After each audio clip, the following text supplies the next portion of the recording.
Hi, Dominic. How are things over there? I'm here. On the other side of the table. Yeah. We're together in Amsterdam, listeners, recording in the same physical place for the first time in a very long time. And it's very nice to see you, even if I have been banned from looking at you while we're recording because you find it off-putting, apparently. I really appreciate that you're respecting my wishes. Do you want me to go in the other room so it feels more like I'm in Paris? Well, we did discuss that as an option quite seriously, actually, listeners. But no, I think I can deal with this. I can deal with you just so long as you don't look at me too much. Good to know. How have you been enjoying Amsterdam, Katy? It's been lovely, thank you. Yeah, your city's been treating me very well this week. I went on a boat tour while you were away yesterday, and I was lucky enough to sail past your workplace, the Dutch National Opera, and the tour guide on the boat was incredibly rude about your building. She said it was the ugliest building in Amsterdam. That's really not called for. I didn't know what to say. I mean, it's not the most aesthetically pleasing building from the outside, but actually when you're inside in the foyer, it's really gorgeous and it catches the light beautifully. Well, you've actually got to get to that building, I believe, at some point this evening. So we should get on with this show. But first, tell me, you spent this weekend hanging out with the Queen herself, Beyoncé, over in Brussels. Was it everything you dreamed of? It was, and more. I had an absolutely wonderful time in Brussels seeing Beyoncé. She didn't dance quite as much as the last times I've seen her, and that might be due to a rumoured but not confirmed foot injury. But there was so much to take in. There was amazing voguing. She wore a bee outfit. She flew on a bejeweled horse. And she thought we were brilliant too in the audience. She kept saying we were the best audience so far on the tour, which I thought was very flattering until I remembered that this was just her second stop on the tour. So Sweden was the first. Sorry, Stockholm, she didn't like you. You're best of two, though. Go Brussels. And talking of Beyoncé, I was probably one of only a few people in the stadium who was watching her and simultaneously anxiously refreshing my Twitter feed as the results to the Turkish election on Sunday evening started to come through. At the time, there was quite a bit of confusion about whether the results that the state-run media were reporting were reliable or not. But the picture seems a bit clearer now. It seems that the Turkish presidential election is heading to a second round and that incumbent President Erdoğan did somewhat better than many had predicted, and certainly better than many of his critics at home and abroad had hoped. So this week, we're going to try and understand those results and the parliamentary results a bit better, diving into what it means for Turkey, what it means for Europe, what it means for the whole world, really, if Erdoğan is going to win the runoff election on May the 28th. And to help us with that, we're going to be joined by Ahmet Erdi Öztürk, a specialist in all things Turkey. That's coming up later in the show, but first, it's time for Good Week, Bad Week. Good week, bad week. Who are you giving good week to, Katy?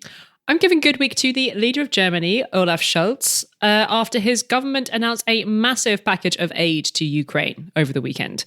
It's worth something like 2.7 billion euros. And this is specifically military aid, weapons. So it includes tanks, but also things like some pretty fancy air defense systems and 200 or so drones. This sounds pretty decisive considering how hesitant Germany have been to offer military help in the past. It is pretty decisive, yeah. What they've announced is basically a doubling of Germany's existing military aid to Ukraine since the full-scale invasion in February last year. So it makes a really big change in all the umming and ahhing that there's been from Germany, somewhat notoriously over what its role should be in the war and its worries about antagonizing Russia too much. If you haven't heard the episode that we released on February the 2nd this year, it was called Germany's Gonna Germany, and it's a really good one to check out if you're interested in trying to better understand the psychology of Germany's foreign policy and where all of this hesitation comes from.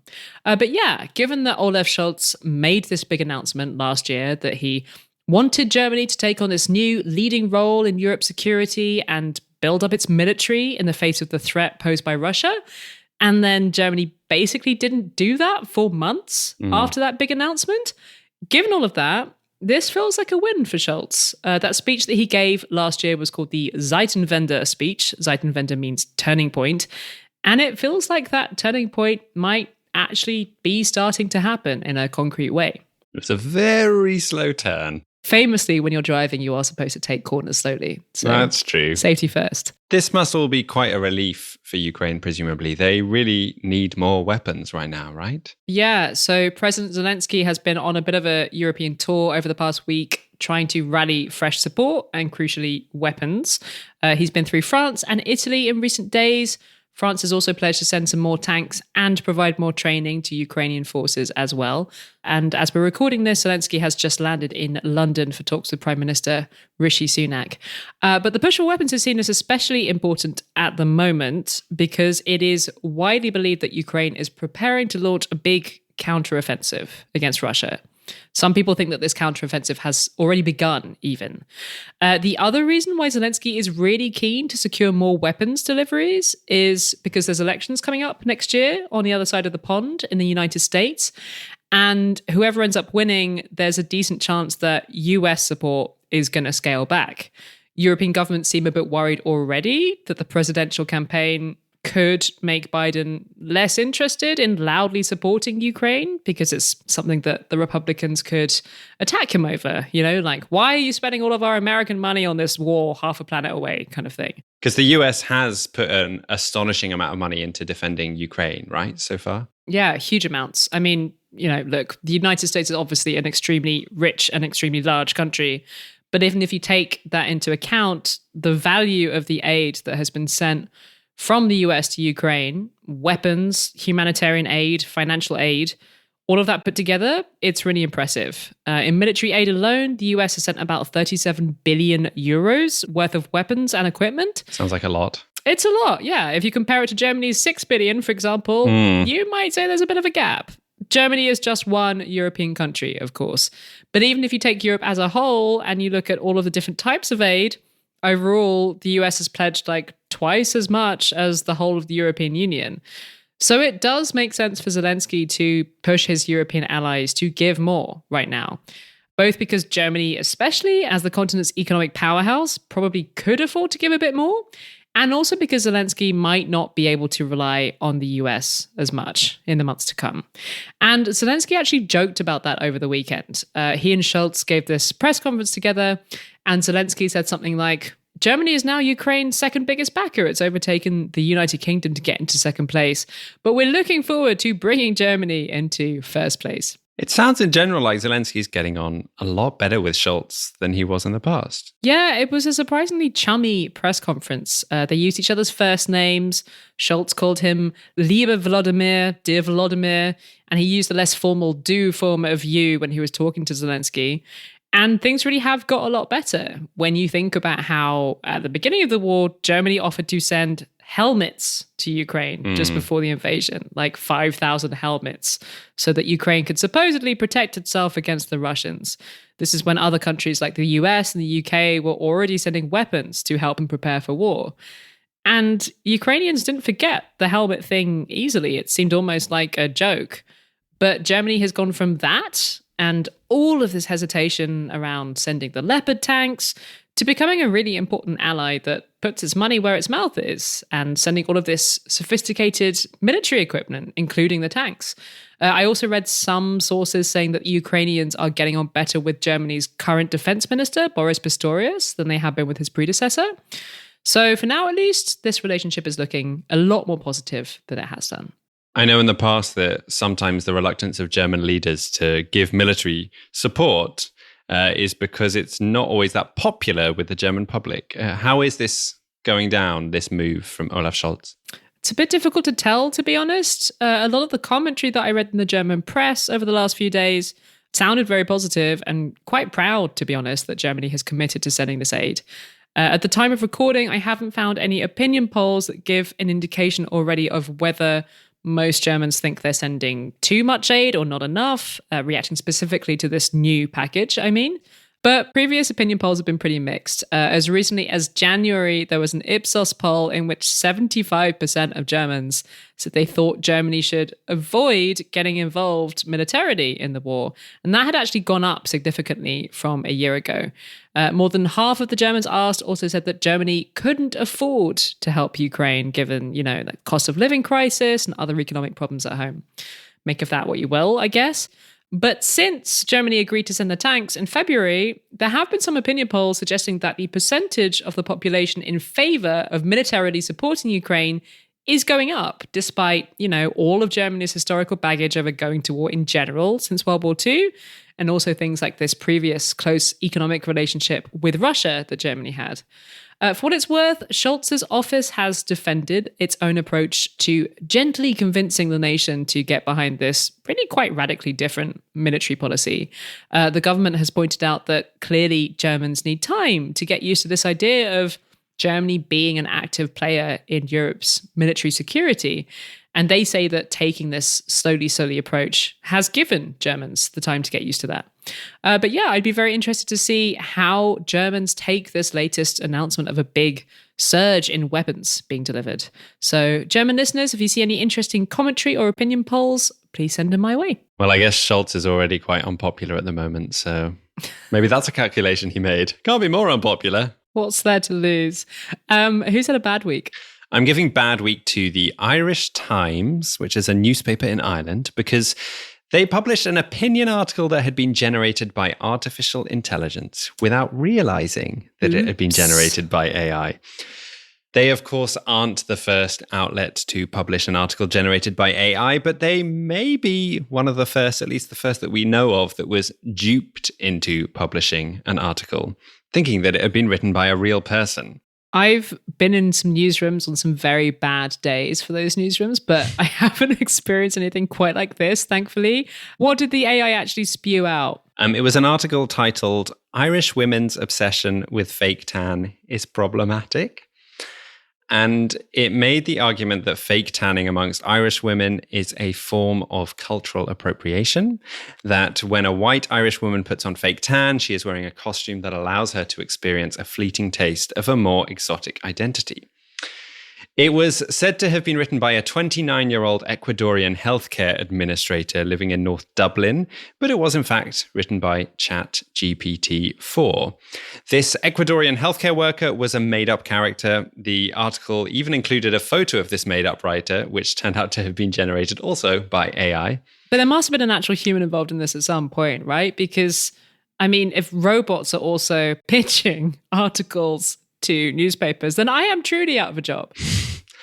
Yeah, there was a human involved, you'll be happy to hear. It's not public knowledge who this person is yet, but the fake writer, this Ecuadorian healthcare worker who doesn't exist, does have a Twitter account under their nom de plume, Adriana Acosta Cortez. And the person behind it did reply to some DMs from a Guardian journalist explaining a bit about why and how they did it. And according to those DMs to The Guardian, the prankster used ChatGPT-4 to generate about 80% of the article, so not the whole thing. And they used another AI program, DALL-E 2, to create the profile picture of a typically, quote-unquote, woke writer. What does that look like? They have blue hair. I see, yes. Very woke.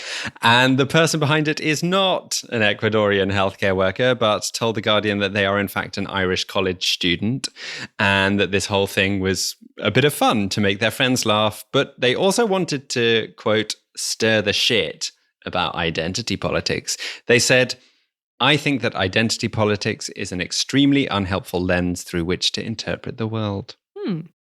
And aside from those DMs, in a public tweet out on their timeline for everyone to see, they accused the Irish Times of degrading themselves in agreeing to publish this piece, which they described as such divisive tripe in order to generate clicks and traffic for their website. Having had a quick look just now, it's quite funny to read. I'm sorry, but as someone who grew up in a town that also had a culture of pale women dyeing themselves bright orange, I think it's quite funny. But you can see what they're aiming at, right? Like, it is intended to be this sort of caricature of somebody that has taken the fight against discrimination so far that they apply it to like quite ludicrous things. Yeah, and maybe it's best not to get into the debate about whether or not this topic is divisive tripe or something that should be argued, because there are articles about fake tan being cultural appropriation that have been written by humans as well. The robots want us to have this argument. I think we should steer clear. Yeah, I don't want to get involved. One thing for sure is that it did generate clicks because it was at one point the second most read article on the Irish Times website. There you go. This robot knows how to make some pretty effective clickbait. Yeah, and the newspaper fell for it hook, line, and sinker. I don't get it. It's fishing bait. Oh. Do you know, if we weren't in the same room, I wouldn't have known that was supposed to be a joke. Should I cut it? It's very good. No, I think we should keep it. It's a very good joke. But the newspaper did realize within a matter of hours that something was amiss. They started an investigation and took the article down. Then, over the weekend, the editor of the paper published an apology, saying that the paper had been the victim of a deliberate deception. And have the Irish Times said they're going to, develop a policy to make sure that this doesn't happen again? Yeah, something like that. According to the editor's statement, they are not taking the incident lightly. They acknowledge that it has highlighted a gap in their pre-publication procedures, and they promise to make those procedures more robust and to learn and adapt to this new AI reality. But they also stress that they want to continue making space for new writers, not least those from underrepresented communities. And I guess that is potentially why they tripped up in this case. I imagine they might have thought, we don't often get a pitch from an Ecuadorian health worker living in Dublin on a topic like this. Let's jump on it and give this person an opportunity and a platform. And maybe they just didn't quite do the Googling, which would have helped them realize that this person was not, in fact, a real person. So rather embarrassing for the Irish Times, and I guess this is a warning to newspapers and newsrooms all over the world to watch out for unknowingly publishing AI-generated content that is posing as real human content. And it came in the same week that the EU published its latest plans for their enormous AI legislation, the Artificial Intelligence Act, which aims to be the world's first comprehensive AI legislation. We are hoping to dig into that enormous law a bit more in the near future, so I won't go into it too much. Of course, newsrooms spotting AI-generated opinion pieces is by no means the scariest of the potential risks from AI technology, but for now, let's leave it at that. Bad week for the Irish Times. Sorry, guys.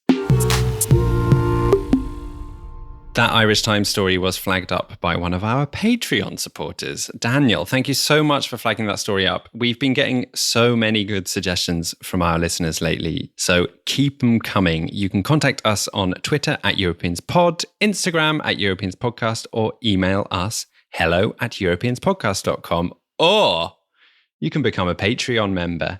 And the most direct way to get in touch with us and fellow Patreon supporters is being on our Patreon Facebook group, right, Katy? It's a very nice group. It's the only thing nice left about Facebook, in my opinion.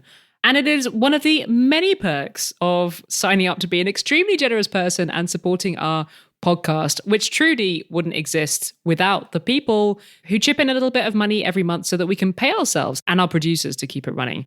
And this week we have a few new people to thank for supporting the show. They are Aliska, David, Dermot D. Lambert, Issa Ikazaki, and Gabriella. Thank you all so much. Yeah, you can head to patreon.com/Europeans podcast if you like the show and have a bit of money you could part with to support us. You can give as little as €2 a month, and you can pay in many different currencies. The more you give, the more you get back from us. So have a look and see if you can support us. Thank you so much.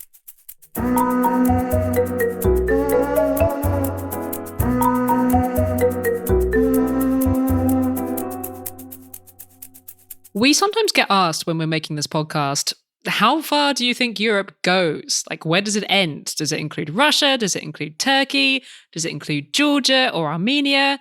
And honestly, I don't think we know the answer to that question. I mean, do you know the answer to that question? No, but I think we've always taken the approach to just take the broadest possible definition, right? So if someone feels European, then let's let them be European. Yeah, and if something is happening more or less on this continent and it's interesting, we will talk about it. That is our official policy.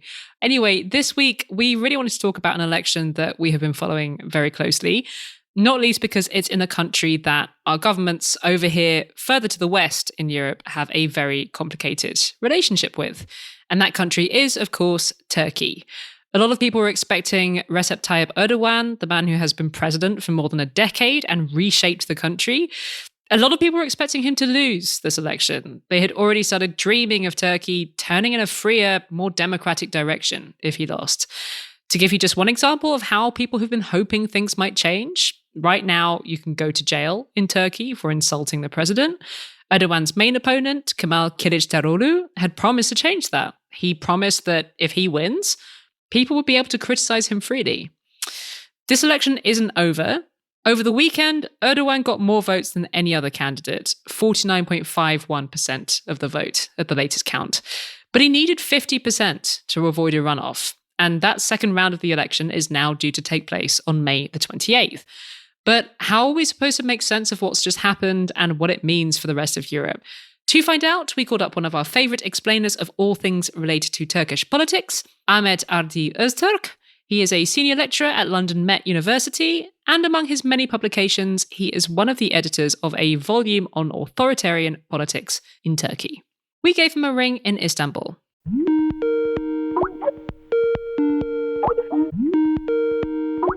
Before we go into analysing why it happened and what could happen next, I wanted just to ask you, how are you digesting these first round results?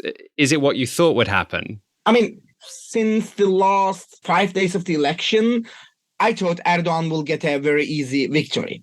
But last week, I have started to change my perception because Kılıçdaroğlu did an amazing campaign.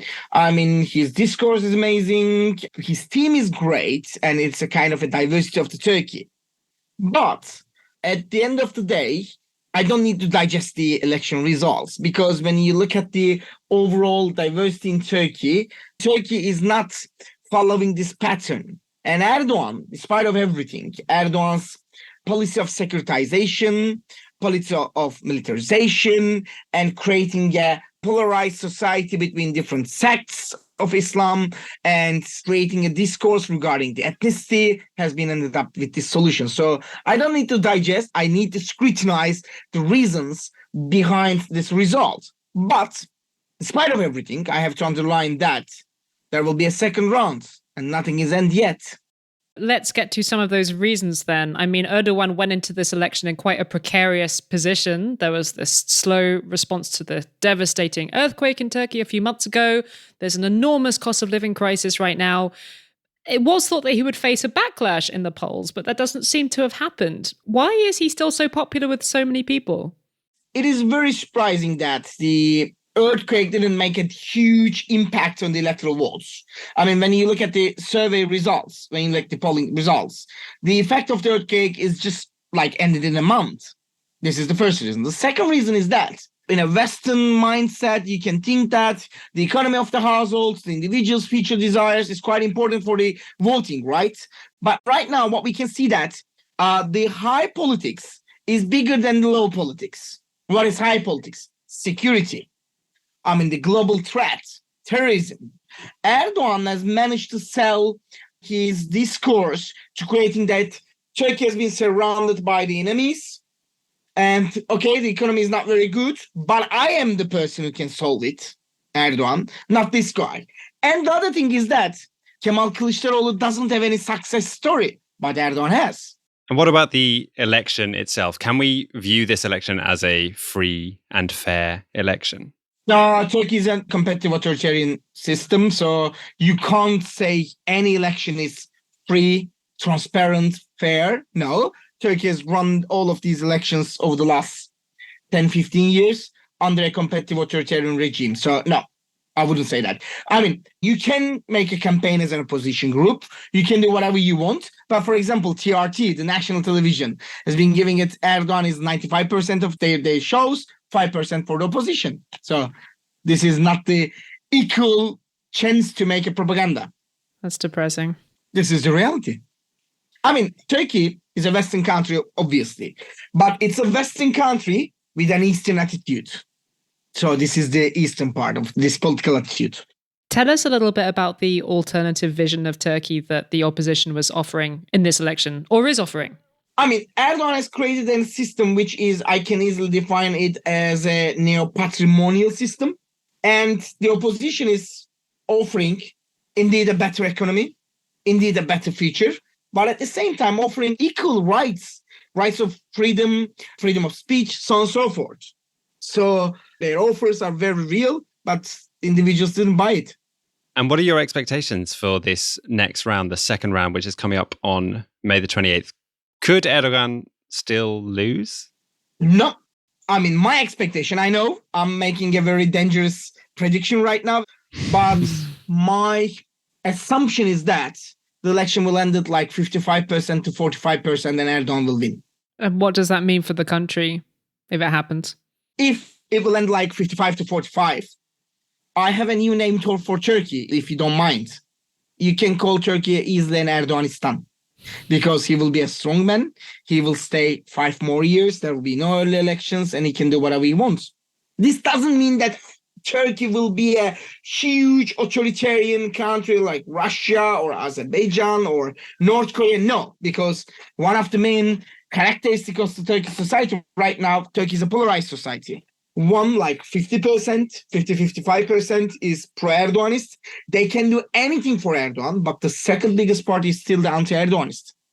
For now, Turkey is still officially an ally of the European Union and of the West. An ally of the European Union, member of the NATO. Absolutely. And what do you think would be the biggest implications, though, for geopolitics if Erdogan is re-elected? I've been defining Turkey as a naughty child of NATO. Despite of everything, he will stay as the unique political actor, unique political leader who can still speak with Ukraine and Russia at the same time. Geopolitically, Turkey is an extremely important country in terms of Middle East, for the Balkans, for the North Africa, so on and so forth. And if you would like to make a positive results in the region as a Western countries, you have to make Erdogan happy. And within these fragile economic conditions, with these shrinking economic conditions, you can make these things very easily by scrutinizing the economy. All of our attention, well, a lot of the world's attention has been on the presidential election, but there's also been parliamentary elections. Erdogan's coalition did pretty well in those as well, right? Yes, I get the majority. So this is quite a big indicator because Erdogan will create that kind of discourse. If you want a stability, vote for me because I'm controlling the parliament. If you want an instability, go for Kılıçdaroğlu. And Turkish people will go for stability. Trust me.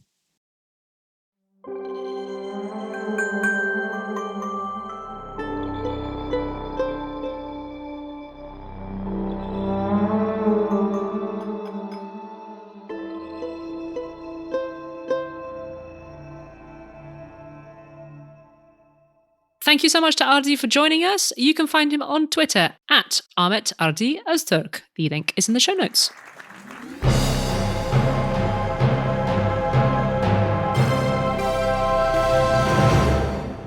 What have you been enjoying this week? Well, obviously, I enjoyed Beyonce and I enjoyed the Eurovision Grand Final. Did you enjoy the Eurovision Grand Final? I did. You and I had some very strong differences of taste and opinion, I feel, about who was good on the night. It's true. We really did. I found it quite striking how different. But were you happy with Loreen winning Sweden? It's quite a boring choice in the end. I was Team Finland. Typical. I found myself thinking of Loreen and Sweden as this very competent technocratic figure. She was kind of like the Mario Draghi or the Joe Biden of Eurovision. She's someone we've all known before. She won before in about 11 years ago. Safe pair of hands. Absolutely. Whereas Finland, this bonkers act in a green bolero was chaos. It was wonderful. It really made me think of Trump and populism and Berlusconi and these kind of figures. I don't think either of these acts, Finland or Sweden, would be happy with the way that you've just presented them. No, I think my analogy really doesn't work and I probably shouldn't have mentioned it. Also because being ridiculous in art like Finland is not anything like as bad as being ridiculous in politics.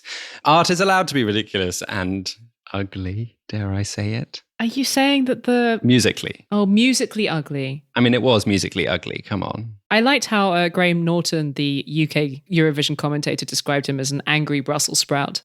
It's very accurate. But I also wanted to mention one other thing I've enjoyed this week. Around this time of year, around the Eurovision Song Contest, I always end up thinking about my politics teacher at school, Mr. Gould, a man who quit teaching to become a full-time Eurovision gambler. He was one of my favorite teachers at school, and we actually interviewed him in our first ever Eurovision episode on this show, I think back in 2018. He is sadly no longer with us. I heard the incredibly sad news that he died a few years ago via some other fellow ex-students, but without any idea of what really happened and why he died so young. He was only in his 40s.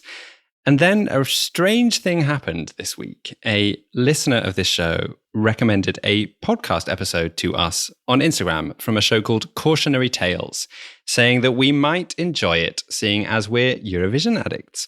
And the episode is titled The Man Who Bet His House on a Pop Song.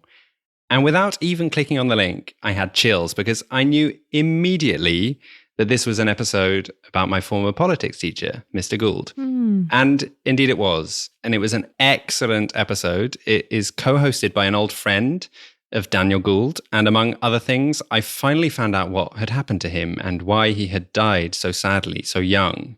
It weaves together the stories of his health and his Eurovision gambling job really beautifully. So I really recommend it to everyone. It's really well constructed. It's called The Man Who Bet His House on a Pop Song, and it's on the feed of the Cautionary Tales podcast. Katie, that's your phone going off. I'm so sorry. I asked her before we started recording, have you turned your phone off?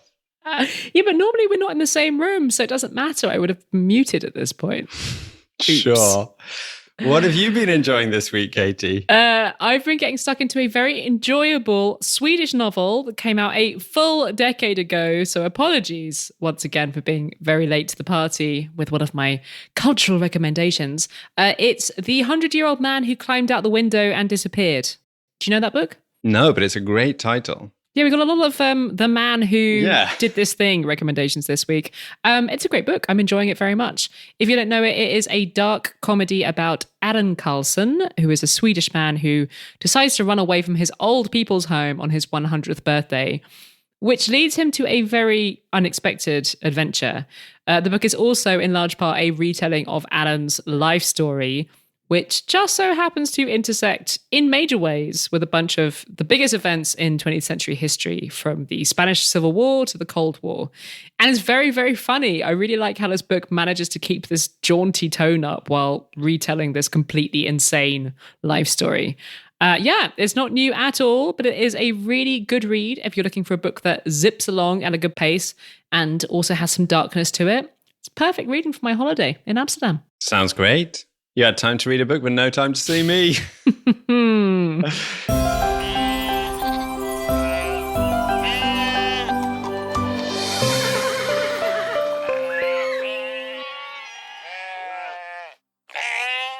My happy ending goes to a small town in Tuscany where they received some very exciting news this week. An Italian art historian called Silvano Vincenti believes he has solved one of the great mysteries around the world's most famous painting, the Mona Lisa. Oh, yeah? He claims to have identified the bridge that is in the background of Da Vinci's painting. He announced that he has no doubt that the bridge is the Romita di Laterina bridge in the province of Arezzo. He used historical documents and drone images to make his case to reporters last week.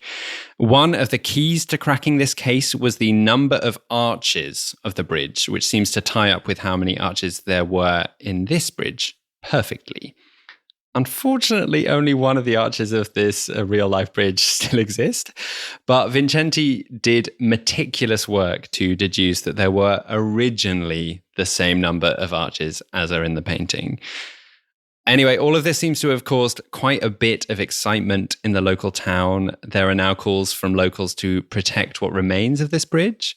The news will inevitably lead to an influx of tourists wanting to come and see the remaining art, so it's all very exciting. This is going to sound really bad, but I didn't even know there was a bridge in the background. And I'm just looking at her now on Google.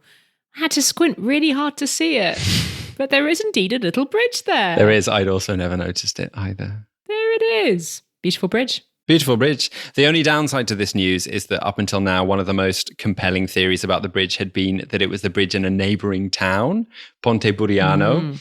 They even had a poster of the Mona Lisa next to that bridge. They were really happy about it. So it's a bit sad for them that this historian seems to be discrediting their claim on the Mona Lisa bridge. But it is a happy ending. So let's just sit with the happy feelings of the people that live near the other bridge. Congratulazioni. Is that how you say it? Sure. We've got a special episode for you next week. We are taking you to Switzerland. I will say no more, but do not miss it. In the meantime, come find us on the internet. We are on Instagram at Europeans Podcast and Twitter at Europeans Pod. And if you want to join the many people who've been sending us lovely emails recently, you can do that at hello@europeanspodcast.com. You can. This week's episode was produced by Katy Lee and Wojciech Oleksiak. Thank you both. Thank you, Katy. You're welcome. I can say that to you and look you in the eyes for once. Am I allowed to look at you now? You are allowed to look at me. You did really well. Thank you. If anything, you were eyeballing me a little bit intimidatingly. It's true. And actually, I wanted you to look at me more in the end. It's why is she not looking at me? It feels weird. So maybe the whole looking thing, I was just feeling shy that last time we did this. I can't win. Well, I'm staring at you right now. Stop it. See you next week, everyone. Güle güle. Bye.